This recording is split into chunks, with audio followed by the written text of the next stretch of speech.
Welcome back to Momentum classes. So आज हमारी second chapter acid base and salt का second part है हमारे पास। पिछले पार्ट के अंदर हमने कुछ क्वेश्चंस करे थे, नियरली 7 क्वेश्चंस हम कर चुके हैं। बाकी क्वेश्चंस आज हम शुरू करेंगे, जिसमें सबसे पहले क्वेश्चन आता है 5 solutions A B C D and E, उनके हमें क्या गिवन है बेटा? पीएच गिवन है यूनिवर्सल इंडिकेटर के साथ 4 1 11 7 एंड 9। चलिए लिखते हैं जरा से A B C D and E. 5 solutions दे रखे हैं। पहले सॉल्यूशन की पीएच 4, सेकंड की 1, थर्ड की 11, फोर्थ की 7 एंड लास्ट की 9। क्वेश्चन को देखे बिना, देखो सबसे पहला हमारा अटेम्प्ट यही होना चाहिए, क्वेश्चन को देखे बिना हमें समझ जाए कि हम इसमें से क्या क्या डेटा निकाल सकते हैं। हमने पिछली क्लास के अंदर बात की थी बेटा, जो पीएच स्केल होता है दैट इज फ्रॉम 1 to 14। 1 से लेकर 14 तक का पीएच स्केल है हमारे पास, जिसमें 7 से लेस देन जो होते हैं they are acids, 7 is neutral and more than 7 are basic. तो जल्दी से इसमें आइडेंटिफाई करेंगे। ए सब्सटेंस की पीएच 4 है तो यानी ये कैसा होगा? एसिड। बी की 1 दैट इज अगेन एसिड। जब तक 7 से लेस है तो हमारी पीएच, तो हम उसको क्या बोलेंगे? एसिड। उसके बाद 11 इज बेस। 7 एग्जैक्टली 7 हमारे लिए क्या होता है? Neutral. So it is neutral. Again more than 7 so it is also base. अब ये तो हमने आइडेंटिफाई कर लिया कि क्या वो एसिड है या फिर वो बेस है, पर पीएच की हमने एक और कैरेक्टरिस्टिक पढ़ी थी बेटा कि it tells us how strong an acid और how strong a base is. अगर पीएच 1 और 2 की रेंज में बेटा तो that is a strong acid. उसके बाद 7 तक जाएगा that is a weak acid. Again basis में अगर हम स्टार्ट करते हैं till from 7 till 11 we can say that is a weak base, और अगर 12 से 14 की रेंज आती है that is a strong base. तो इस क्वेश्चन में देखेंगे ए के पास पीएच थी 4 so that is a weak acid, B के पास पीएच थी 1 so it is a strong acid, C के पास 11 वीक बेस, डी की 7 neutral, 9 that is also weak base. But बेटा जब कोई एम्बिग्यूटी आएगी आपको इस पार्ट में कि 11 वाले को कई बुक्स बेटा स्ट्रॉन्ग में कंसीडर करेगी और कुछ वीक में।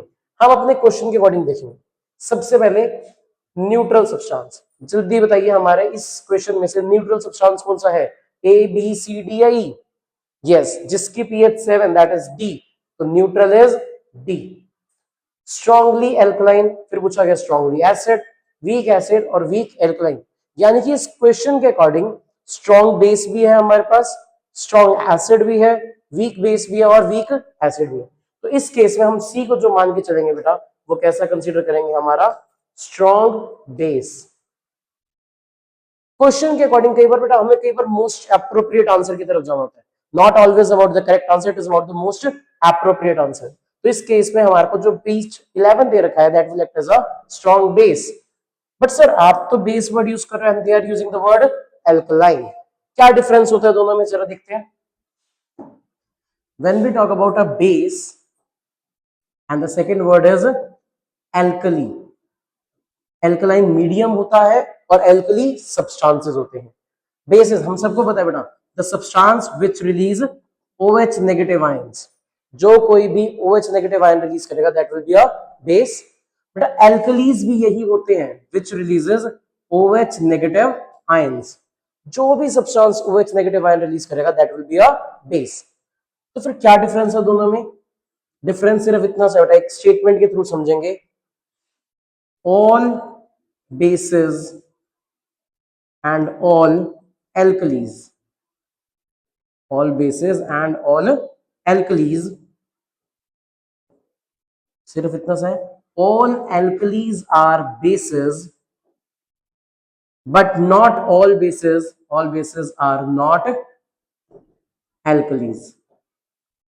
यानी कि सारे के सारे बेस जो है वो एल्कली नहीं होते, पर जितने भी एल्कलीज है वो सभी के सब क्या होंगे? हमारे बेस होंगे। क्यों? क्योंकि एल्कली की बेटा डेफिनेशन यही होती है, these are water soluble bases. यानी कि ऐसे बेस जो किस में डिसॉल्व हो जाएंगे? वाटर में डिसॉल्व हो जाएंगे, they will be known as alkali. तो अब क्या सारे के सारे बेस वाटर सॉल्युबल होते हैं? The answer is no. इसीलिए हमने लिखा all bases are not alkalis. पर वाटर में डिसॉल्व हो रहा है, पर हो कौन रहा है, बेस ही तो डिसॉल्व हो रहा है ना बेटा। तो सारे के सारे एल्कली तो बेस होंगे, पर बेस सारे के सारे एल्कली नहीं होंगे। तो वापस हम अपने क्वेश्चन पे आ जाते हैं।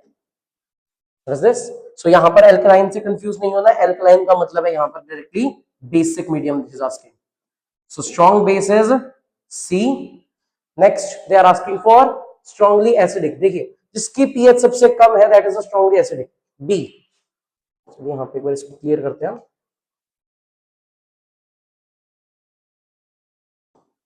डी था हमारे पास, स्ट्रांगली एल्कलाइन क्या था बेटा, सी। स्ट्रांगली एसिडिक क्या है, जिसकी पीएच 1 है, तो यानी कि बी। वीकली एसिडिक यानी कि होना तो एसिड चाहिए पर पीएच मोर देन 2 और 3 होनी चाहिए, that is our substance A. And then we have the weakly alkaline जो कि वीक बेस है, that is E. So I hope कि बेटा ये पांचों क्वेश्चन देखने से पहले हम आइडेंटिफाई कर सकते हैं अकॉर्डिंग टू द पीएच क्या वो स्ट्रॉन्ग एसिड है या वीक एसिड है। अब इस क्वेश्चन में एक चीज उन्होंने और करी है बेटा, arrange the pH in the increasing order of hydrogen ion concentration. इनको इंक्रीजिंग हाइड्रोजन आयन कंसेंट्रेशन पर लगाना है। आई होप कि ये सबके लिए इजी रहेगा। क्यों, रीजन है बेटा सिर्फ सा, हमने कल एक फॉर्मूला पढ़ा था बेटा, pH is equal to minus log of H positive. pH is the inverse of H positive. जितना ज्यादा pH उतना ही कम हमारा H पॉजिटिव। इस क्वेश्चन में हमारे पास pH क्या क्या बेटा, 1, 4, 7, 9, 11। यही pH गिवन थी पांचों में, A B C D M D randomly order में था। अब समझो जिसका pH 1, जिसका pH 1 यानी कि उसमें H पॉजिटिव सबसे ज्यादा, तो H पॉजिटिव को हमें इंक्रीज करना, तो ये 1 वाला लास्ट में आ जाएगा। उसके बाद जिसकी pH थोड़ी सी ज्यादा, H पॉजिटिव थोड़े से कम, then there is the neutral substance over here, then 9 and then 11। जिसकी सबसे ज्यादा pH होगी बेटा, जिसकी सबसे ज्यादा क्या होगी pH, उसके अंदर H पॉजिटिव उतने ही कम। हमारे क्वेश्चन में देखो जरा ध्यान से, सबसे ज्यादा pH किसकी है, देखो 4, 1, 11। C की pH सबसे ज्यादा, तो C के अंदर जो हमारे H पॉजिटिव आयन रहेंगे वो क्या रहेंगे, सबसे कम। यहां करते हैं इसको,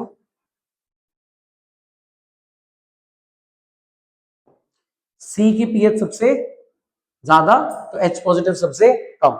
इसके बाद pH किसकी कम है, E की, तो E के अंदर H पॉजिटिव थोड़े से ज्यादा, देन न्यूट्रल सब्सटेंस हमारा D, then we have is A, and last में जिसकी pH सबसे कम बेटा उसके अंदर H पॉजिटिव सबसे ज्यादा। फॉर्मूला वही याद रखना है, pH is negative of H positive. pH is negative, ये जो नेगेटिव साइन है बेटा यही क्वेश्चन को खेल खिलाएगा। हमें देखते लगेगा pH ज्यादा तो H पॉजिटिव ज्यादा, नहीं, pH ज्यादा तो H positive come. I hope इस क्वेश्चन में आपको सब कुछ क्लियर हो चुका होगा। pH का ही कंसेप्ट है हर जगह पे बेटा, वही यूज करना है। तो next is this one. Question बहुत बड़ा दिखेगा, आंसर बिल्कुल छोटा सा। देखिए equal length of magnesium ribbon, किसकी लेंथ ली हमने, मैग्नीशियम की। जो जो क्वेश्चन में मिलता जा रहा है उसको अपने इक्वेशन फॉर्म में लिखेंगे। Are taken in test tubes A and B. अच्छा, दो टेस्ट ट्यूब दे रखी है हमें ए और बी, और दोनों में क्या डाल दिया, मैग्नीशियम। लेट अस से हम दो जगह पे मैग्नीशियम लिख देते हैं। हमारा hydrochloric acid is added to the test tube A. First test tube के अंदर बेटा क्या डाला है हमारे को, hydrochloric acid. While acetic acid, नाम से दे दिया बेटा को, कॉमन नेम दिया है, केमिकल नेम नहीं दिया, कॉमन नेम एसिटिक एसिड। इसका फॉर्मूला होता है बेटा हमारे पास CH3COOH, जो कि विनेगर में भी मिलता है हमें। तो यानी कि सेकेंड टेस्ट ट्यूब के अंदर CH3COOH। नाउ क्या पूछा, amount and concentration taken for both the acids are same. दोनों ही एसिड्स के लिए अमाउंट यानी कि कितना ml लिया, मान लो यहाँ 20 ml लिया तो यहाँ पर भी 20 ml, और दोनों की कंसेंट्रेशन ऐसे नहीं है कि एक कंसेंट्रेटेड दूसरा डाइल्यूटेड, दोनों की कंसेंट्रेशन भी क्या रखे यहाँ पर same. In which test tube will the fizzing occur more vigorously.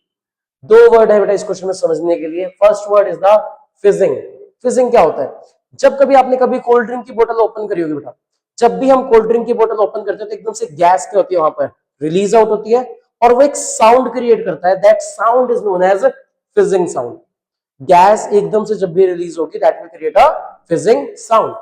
Vigorously, vigorously यानी कि बहुत ही अग्रेसिवली, एकदम से निकलेगा। कभी करके देखा होगा ना कि कोल्ड ड्रिंक की बोतल ली, उसको शेक कर दिया, जैसे ही उसको शेक करते हो, ओपन करते हो, एकदम से गैस बाहर आती है। वेयरएज वहीं अगर हम दूसरे केस में बात करें, नॉर्मल बोतल ली है, ओपन करा, गैस वहां भी रिलीज होगी, but that will be a little slow. इस केस में विग्रसली की बात कर रहे थे यानी कि बहुत ही फास्ट। यहां पे देखो, एक मेटल है और एक एसिड, मेटल है और एक एसिड। सबसे पहले हम इस रिएक्शन को कंप्लीट करते हैं। Metal plus acid give rise to salt MgCl2 plus H2।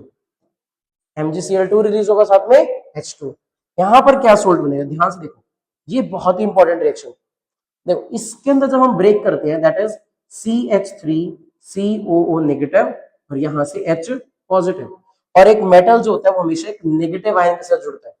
और एसिटेट आयन की एक खासियत होती है, it is always written first. तो यहां पर जो कंपाउंड बनेगा that will be magnesium acetate. क्या बनेगा, मैग्नीशियम एसिटेट। और साथ ही साथ क्या रिलीज होगी, हाइड्रोजन गैस। क्या याद दिलाते बेटा, रिएक्शन को बैलेंस करना कभी नहीं भूलना। जो भी रिएक्शन लिखोगे उसे क्या करोगे, बैलेंस। अब उन्होंने कहा this is the first reaction, this is the second reaction. दोनों रिएक्शन में से फिजिंग यानी कि जो हाइड्रोजन गैस निकल रही है which is being evolved out, किस केस में हाइड्रोजन गैस जो होगी वो जल्दी निकलेगी या फास्ट निकलेगी। क्वेश्चन को आइडेंटिफाई कैसे करोगे, simple, this is a strong acid. HCl जो वो कैसे एसिड है, strong, whereas acidic acid is a weak acid बेटा। और याद करो स्ट्रॉन्ग एसिड और वीक एसिड में क्या डिफरेंस होता है, स्ट्रॉन्ग एसिड अपने आयंस में जल्दी ब्रेक डाउन होता है और ज्यादा ब्रेक डाउन होता है, whereas weak acid slow break down होता है और आयंस भी यहां पर कम होते हैं। अब सोचो अगर H पॉजिटिव ही कम होंगे, H पॉजिटिव ही स्लो रिलीज होंगे, तो H2 गैस भी स्लो रिलीज होगी। यहां पर H पॉजिटिव फास्ट रिलीज होंगे तो H2 गैस भी फास्ट रिलीज होगी। तो अब हमें यहीं से आंसर मिलता है हमारा कि the fizzing will be more vigorous in the case of first reaction. Why, because the acid that we have taken is a strong acid and strong acids dissociate quicker। Strong acids जल्दी dissociate होते हैं और ज्यादा dissociate होते हैं, इस वजह से यहां पर जो फिजिंग होगी that will be more fast. Is that clear? Question में सिर्फ यही पूछा कि कहां पर होगी और क्यों। क्यू का आंसर हमने दे दिया, वाई का आंसर हमने दिया with the strength of the acid. जितना ज्यादा स्ट्रॉन्ग एसिड उतना ही फास्ट वहां पर फिजिंग होगा। चलिए नेक्स्ट क्वेश्चन की तरफ, थोड़ा सा पीएच के कंसेप्ट को टच करते हुए। Fresh milk has a pH of 6। याद रखना बेटा, यहां से देखो क्वेश्चन से ना एक बार डेटा भी निकालना है। कभी आपसे पूछ ले जाना कि what is the pH of fresh milk, so the answer would be 6। Fresh milk का पीएच क्या होता है, 6। ऐसे ही आपको पूरी एक टेबल मिलेगी बेटा आपकी बुक के अंदर, जहां पर कुछ कॉमन ऐसे सब्सटेंस है, जैसे मिल्क की बात करते हैं, उसके बाद हम बात करते हैं रेन वाटर की, आफ्टर रेन वाटर सलाइवा की बात होती है बेटा, सलाइवा के अलावा ब्लड। इन सब के पीएच बहुत ही कॉमनली पूछे जाते हैं एग्जाम्स के अंदर, तो प्लीज इन सब के पीएच को जरूर याद रखेंगे हम सभी। अभी क्वेश्चन में हमें मिल्क दिखा दिया था pH, fresh milk has a pH of 6। How do you think the pH will change as it turns into curd. दही बनती है बेटा घर में, किससे बनती है, मिल्क से, ऑब्वियसली। अब मिल्क से जब कर्ड बनेगा तो पीएच पे क्या असर आएगा, पीएच पे हमें असर तब पड़ेगा बेटा कर्ड। चलिए आप बताइए, कर्ड इज एसिडिक और बेसिक। यस, सिंपल सी बात है, कर्ड कैसा है, एसिडिक। और कौन सा एसिड होता है बेटा इसके अंदर, लैक्टिक एसिड। कर्ड के अंदर कौन सा एसिड प्रेजेंट होता है, लैक्टिक। और ये जो एसिड है बेटा ये कौन प्रोड्यूस करता है, there is a bacteria named as, अब बायो में पढ़ते हैं इसको, लैक्टोबैसिलस। कौन सा बैक्टीरिया हमारे पास, लैक्टोबैसिलस। ये लैक्टोबैसिलस क्या करता है बेटा, जैसे ही मिल्क में जाता है it starts creating the acid. और कौन सा एसिड करेगा ये, लैक्टिक एसिड। अब अगर एसिड है बेटा कर्ड के अंदर, एसिडिक की हमें पता है कि पीएच क्या होती है, बहुत ही less. Acids generally have a less pH, और 6 से तो बेटा लेस ही होती है एसिड्स की पीएच। तो जैसे ही मिल्क हमारा कर्ड में कन्वर्ट होगा, during the conversion of milk into curd, milk में कोई एसिड नहीं था, कर्ड में क्या आ रहा है अब, acid, that means pH is decreasing. अब क्या आंसर दोगे, when milk is converted into curd, the pH decreases due to the formation of lactic acid by a bacteria named as lactobacillus. lactobacillus जैसे ही lactic acid बनाएगा, वैसे ही milk से जब curd बन रहा है तो उसकी पीएच भी क्या हो रही है, कम हो जा रही है। नेक्स्ट क्वेश्चन, ये हम हमारी डेली लाइफ से ही रिलेट कर सकते हैं। ये जो इस चैप्टर को पढ़ने का बेटा एक ही मोटिव है हमारे पास कि ये जो हमारे नेचर में एसिड्स हैं, बेसिस हैं, इन सब की हमें नॉलेज हो जाए। हम देखते हैं कई बार हमारा फूड खराब हो जाता है, खट्टा बोलते हैं जिसको हम, दूध खट्टा हो गया, क्यों, क्योंकि उसके अंदर एसिड की फॉर्मेशन हो जाती है। यहाँ पे देखिए, a milkman adds a very small amount of baking soda. यहां पर क्वेश्चन के अंदर क्या खेल खेला गया बेटा, पीएच का रिलेशन सॉल्ट के साथ। अब देखिए, सबसे पहला सॉल्ट जो हमारे सामने रखा गया वो क्या रखा गया, बेकिंग सोडा। बेकिंग सोडा बेटा उस सोल्ट का क्या है, कॉमन नेम। फॉर्मूला क्या है इसका, NaHCO3, that is sodium bicarbonate. अब यहां पर बेटा एक चीज और याद रखेंगे कि ये किस किस, क्योंकि एक सॉल्ट है तो वो किससे बना होगा, एक एसिड और एक बेस। बेस कौन सा होगा इसके अंदर, NaOH, एसिड कौन सा होगा, H2CO3, एक स्ट्रॉन्ग बेस और साथ ही साथ एक वीक एसिड।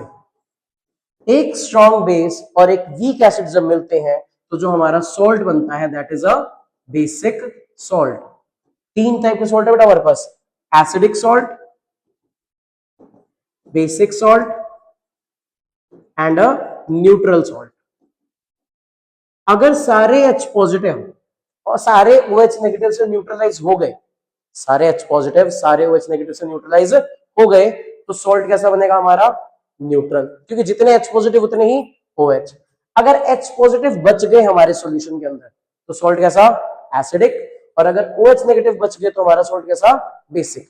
इस केस में देखो, ज्यादा OH नेगेटिव आयन थे क्योंकि स्ट्रॉन्ग बेस है, ज्यादा आयंस, कम H पॉजिटिव आयंस है क्योंकि वीक एसिड है, तो कुछ H पॉजिटिव तो कुछ OH को न्यूट्रलाइज कर देंगे, और बाकी OH कहां जाएंगे बेटा, दे will be in the solution. और क्योंकि वो सॉल्यूशन में होंगे तो अल्टीमेटली उस सॉल्ट का नेचर कैसा हो जाएगा, बेसिक। जैसे कि इस केस में हमारे पास है baking soda is a basic salt.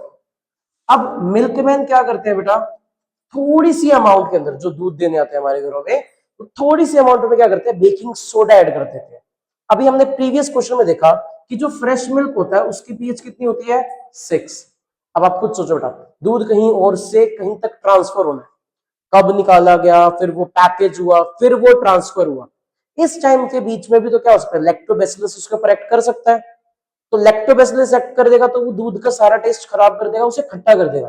तो मिल्कमैन क्या करते हैं, उस चीज को प्रिवेंट करने के लिए थोड़ी सी अमाउंट में क्या कर देंगे, बेकिंग सोडा ऐड कर देंगे। क्यों, क्योंकि जैसे ही, अब प्रीवियस क्वेश्चन हमने देखा कि मिल्क में एसिड ऐड हुआ तो पीएच कम, इस केस में अगर हम मिल्क के अंदर एक बेसिक सब्सटेंस डाल देंगे तो पीएच थोड़ी सी इंक्रीज हो जाएगी।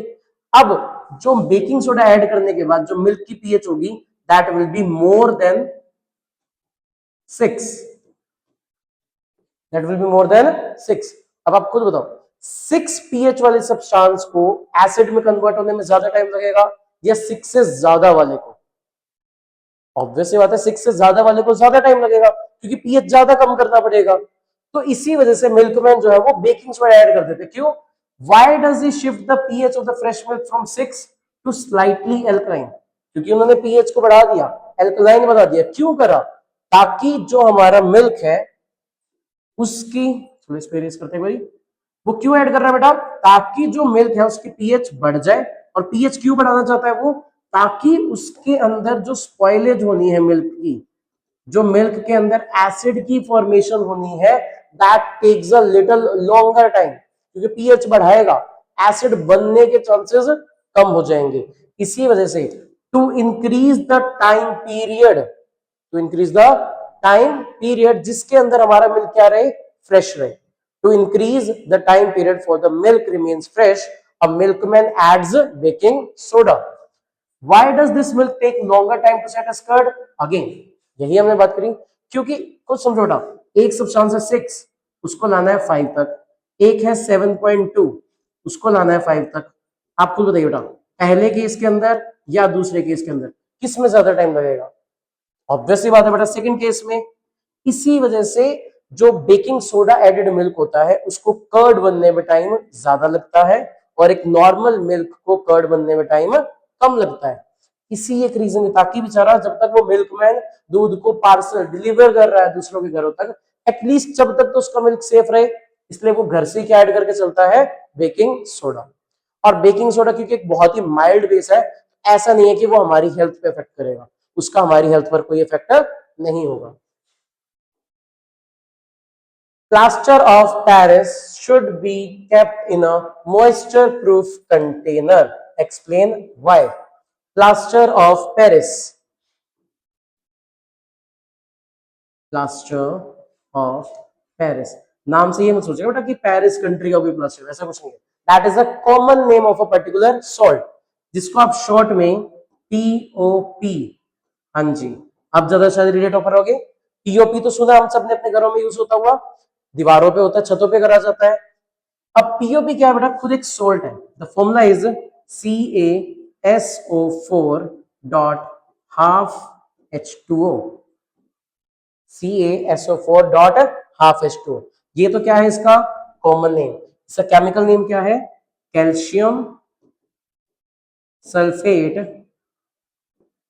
देखो CaSO4 से कैल्शियम सल्फेट समझ पा रहे हो, और ये जो बेटा हाफ हमारे पास वाटर मॉलिक्यूल है, इसके लिए हम वर्ड यूज करते हैं हेमी। जैसे हेमिस्फेयर, स्फेयर का आधा कर दो तो क्या बोलते हो? हेमिस्फेयर। उसी तरीके से एक पूरे वाटर मॉलिक्यूल का क्या कर दिया? हाफ कर दिया तो हेमी। और वाटर के लिए वर्ड यूज किया जाता है हाइड्रेट। तो नाम क्या बन गया हमारे पास? Calcium sulphate hemihydrate. अब क्वेश्चन उसने पूछा कि इसको एक moisture proof container, moisture proof यानी कि जिसके अंदर पानी ना हो, ऐसी ही चीज के अंदर क्यों स्टोर करना चाहिए?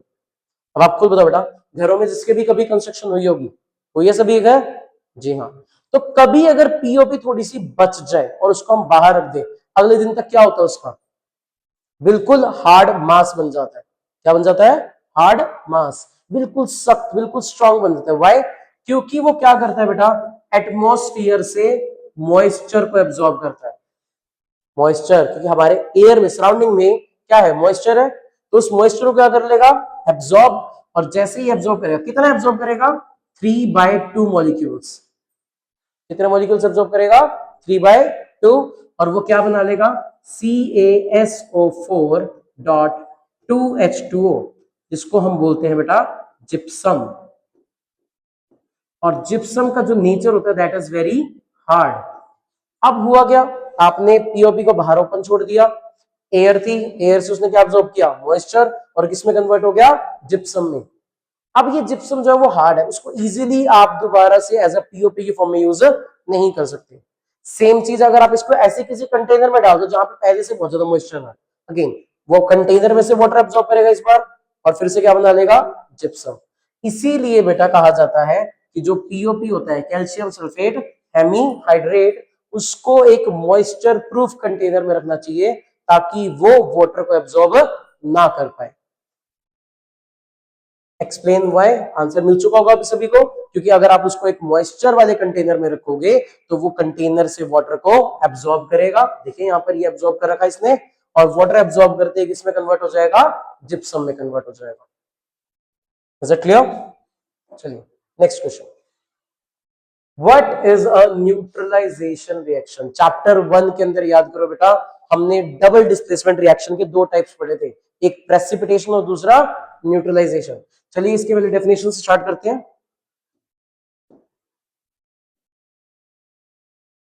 Neutralisation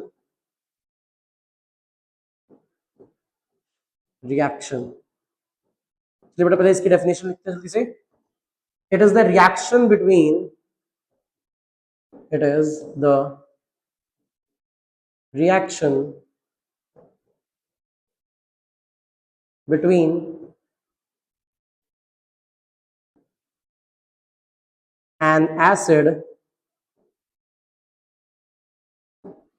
and a base.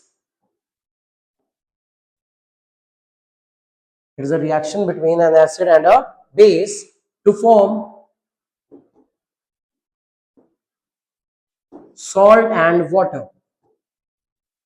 To form salt and water. एक एसिड किससे रिएक्ट करेगा, एक बेस के साथ करेगा और वो क्या बना देगा, सॉल्ट और वाटर. कोई भी रिएक्शन बेटा सबसे पहले उसकी वर्ड इक्वेशन लिखो, acid plus base give rise to salt and water. Acid plus base give rise to salt and water. चलिए किसी एक एग्जांपल के थ्रू समझते हैं इसे, क्योंकि हमसे क्वेश्चन पूछा भी है, गिव टू एग्जांपल्स. देखिए एसिड कोई भी लेते हैं जल्दी से, HCl ले लें, एक स्ट्रॉन्ग एसिड है हमारे पास. बेस NaOH, बेस भी कैसा आ रहा है, स्ट्रॉन्ग. क्या बनाएंगे, देखो ऐसी रिएक्शन कभी भी बेटा इसके आयन से ब्रेक डाउन करो, H positive Cl negative, NaOH का Na positive and OH negative. Double displacement reaction को याद करो बेटा थोड़ा सा, जिसके अंदर आयंस अपनी पोजीशन क्या करेंगे, एक्सचेंज. यानी कि Na जाएगा H पॉजिटिव की जगह पर और H आ जाएगा Na पॉजिटिव की जगह. यानी कि अब Na जो है वो किससे कंबाइन करेगा, Cl से, और NaCl से कंबाइन करने के बाद क्या बनाएगा, NaCl, जो कि क्या है हमारे पास एक सॉल्ट. तो सर दूसरा प्रोडक्ट क्या बनेगा, H जाके जुड़ेगा OH के साथ और H और OH मिलकर बनाते हैं हमारा H2O. So this is an example of neutralization reaction where an acid reacts with a base to form salt and water. चलिए इस क्वेश्चन में हमसे एक और एग्जांपल पूछा गया है. Let us take another example. चलिए कोई भी और सोल्ट सोचते हैं, एक स्ट्रॉन्ग सोल्ट ही सोच लेते हैं. देखिए H2SO4 क्या सोल्ट लिया हमने, H2SO4. साथ ही साथ थोड़ा सा वीक बेस की बात करते हैं, मैग्नीशियम हाइड्रोक्साइड. याद रखिएगा मैग्नीशियम हाइड्रोक्साइड कैसा बेस है, एक वीक बेस. और सल्फ्यूरिक एसिड कैसा एसिड है, स्ट्रॉन्ग एसिड. एक स्ट्रॉन्ग एसिड वीक बेस के साथ मिलेगा तो कैसा सोल्ट बनाएगा, यस कैसा सोल्ट, एसिडिक सोल्ट. देखो यहां पर आयंस को एक्सचेंज करेंगे, हाइड्रोजन को एक्सचेंज करेंगे किसके साथ, मैग्नीशियम के साथ.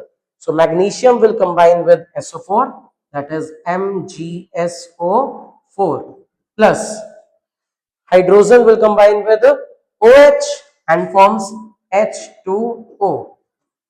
for balancing the reaction देखिए यहां पर 4 ऑक्सीजन थे और 2 ऑक्सीजन थे, 6 थे, 4 और 2 6.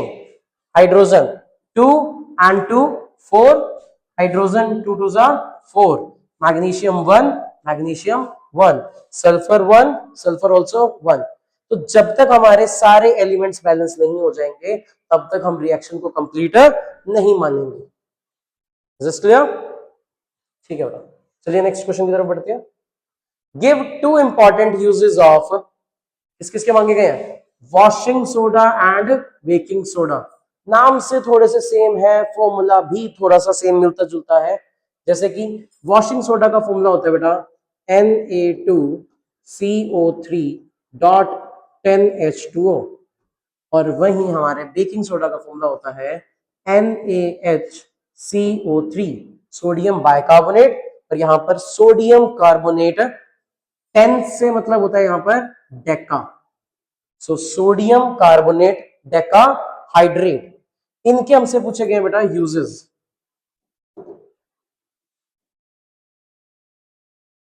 सबसे पहले बात करते हैं बेटा वॉशिंग सोडा. जैसे कि नाम से पता लग रहा है वॉशिंग, कौन सा सोडा है ये, वॉशिंग सोडा. बताओ बेटा किस काम आ सकता है वॉशिंग सोडा, ऑब्वियस ही बात है यूज्ड फॉर क्लीनिंग पर्पस. किसी भी चीज को अगर हमें क्लीन करना है, स्पेशली क्लोथ्स को अगर मुझे क्लीन करना है तो वहां पर कौन सा सोडा यूज करते हैं, कंपाउंड यूज करते हैं, वॉशिंग सोडा. जितने भी आप अपने सॉप्स डिटर्जेंट्स देखते हो उनका एक इंग्रेडिएंट जरूर होता है क्या, हमारा वॉशिंग सोडा. एंड सेकेंड बेटा, सेकेंड एक ऐसा यूज है जिसको इंडस्ट्रीज के अंदर बहुत बड़े लेवल पर यूज किया जाता है. It is used for removing permanent hardness of water, permanent hardness of water। Sir पानी के अंदर कौन सी हार्डनेस होती है? जी हाँ बेटा होती है। पानी हमारे पास दो टाइप का होता है वाटर, एक हार्ड वाटर और एक सॉफ्ट वाटर। हार्ड वाटर जैसे हम बात करते हैं बेटा ग्राउंड वाटर की, हम जब भी जनरली ग्राउंड वाटर को निकालते हैं तो उसके अंदर क्या होते हैं, कुछ आयंस होते हैं। कौन कौन से आयंस होते हैं? कैल्शियम और मैग्नीशियम आयंस, जिनकी वजह से उस पानी के अंदर क्या जाती है? हार्डनेस। सो उस परमानेंट हार्डनेस को रिमूव करने के लिए क्या यूज किया जाता है? Washing soda. और क्योंकि देखो इंडस्ट्रीज के अंदर देखो पानी बहुत ज्यादा यूज होता है, अगर हार्ड वाटर जाएगा आयंस की वजह से जो मेटेलिक सब्सटेंसेस होंगे उनके ऊपर क्या हो जाएगा? कोरोजन हो जाएगा। तो वो कोरोजन को अवॉइड करने के लिए जो पानी पहले आता है इंडस्ट्रीज के अंदर, that is treated with washing soda and after that it is processed for the machinery. So these are two of the most important uses of washing soda. Whereas baking soda, देखो नाम से पता लग रहा है bake करना है, कुछ पकाना है। क्या क्या बेक होता है? जैसे कि देखिए used in baking cakes, breads। ये तो हो गया इंडस्ट्रीज की बात। अगर हम हमारे घरों में बात करें, कुछ फूड आइटम्स होती है जैसे कि इडलीज, इन सबको बेक करने के लिए क्या यूज किया जाता है? Baking soda. But baking soda is never directly used, it is used along with an edible acid, along with an edible acid। Baking soda देखो अभी थोड़ी देर पहले हमने बात करी थी, जो इसका नेचर होता है that is basic. Basic nature है तो इसका टेस्ट कैसा होगा? बिटर, यानी कि कड़वा होगा। किसी को पसंद है केक कड़वा हो जाए या ब्रेड्स कड़वे हो जाए? जी नहीं। तो उस बेसिसिटी को रिमूव करने के लिए हम एक क्या डाल देते हैं? Edible acid. एक ऐसा एसिड जिसको आप कंज्यूम कर सकते हो, such as tartaric acid. Tartaric acid को डाल दिया जाता है in the baking soda. So baking soda is mixed with tartaric acid, और जैसे ही बेकिंग सोडा टार्टरिक एसिड के साथ मिलता है, अब उसको आप बेकिंग सोडा नहीं बोलते बेटा, अब उसका नाम हो जाता है baking powder. So what is baking powder? It is the mixture of baking soda and an edible acid which is tartaric acid। तो जैसे ही आप इसको डालते हो किसी भी फूड आइटम के अंदर, क्या वहां पर एक रिएक्शन होती है? इस रिएक्शन को जरूर याद रखेंगे। NaHCO3 जो कि बेकिंग सोडा है, whenever it is heated forms Na2CO3 plus H2O plus CO2। इस रिएक्शन को बेटा चाहे इंपॉर्टेंट मार्क कर लो, this reaction is very very important for us. क्यों? क्योंकि यही वो रिएक्शन है जो हमें बताती है कि क्यों हम इसको बेकिंग में यूज करते हैं। कौन सी गैस रिलीज हो रही है? Carbon dioxide.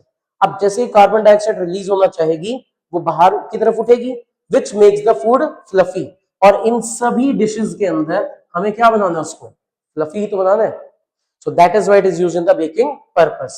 And the second most common uses, देखो बेसिक है, हमें कभी जब ज्यादा खाना खा लेते हैं, हम सबको पता है कि हमारे स्टमक में HCl है। अब जब ज्यादा खाना खाएंगे तो उसको डाइजेस्ट करने के लिए HCl भी ज्यादा चाहिए। अब HCl ज्यादा हो जाएगा तो स्टमक में क्या होगी?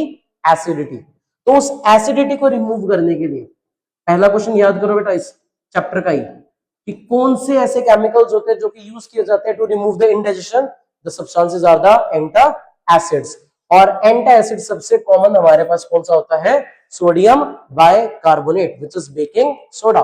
सो बेकिंग सोडा जो आप इनो कंज्यूम करते हो बेटा, इनो का सबसे की कंपोनेंट क्या होता है? Sodium bicarbonate. इसीलिए जैसे आप उसको वाटर में डालते हो, आपको वहां पे फिजिंग यानी कि गैस रिलीज होती दिखती है, that gas is carbon dioxide.